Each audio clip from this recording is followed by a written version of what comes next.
Well, hey everybody, I'm out at our garden. I showed you a couple of weeks ago, I think it was done maybe only 3 weeks ago, this garden with just tiny little bitty plants. And now I want to show you the rest of it.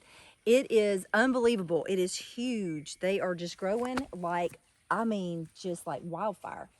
So look at all of this. So we've got over here, Scott built all of this. I wasn't here when he did it, and I was pleasantly surprised because I'm really liking it. He did a vertical growing cage, but it's not a cage, fence for the cucumbers. So we're gonna have lots and lots of cucumbers.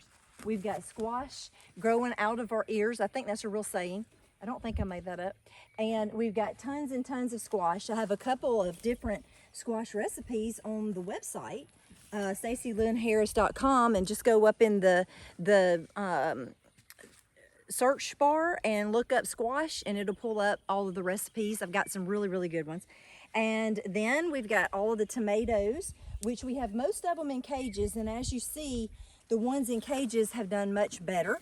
We probably need to bring some more cages out here, but for the time being, Scott put this neat little apparatus up, so it's gonna work just fine for the time being, but we really do probably need to get some cages or some other method for that. We have all of our peppers over here growing, and we've got a lot of squash. Yep, oh, there's a thing down over here too, tomato, this down.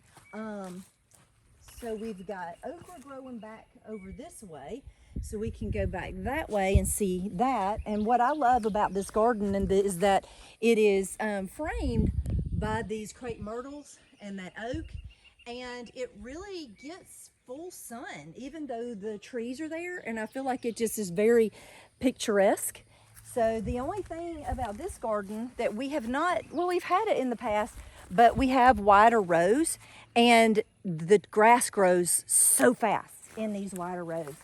So right over here, we have our okra growing, and it's doing pretty good. We planted it later than we planted the rest of the garden, so it's got to catch up. And then we have our watermelon patch right over here. So yeah, we are collecting tons of squash and a few cucumbers.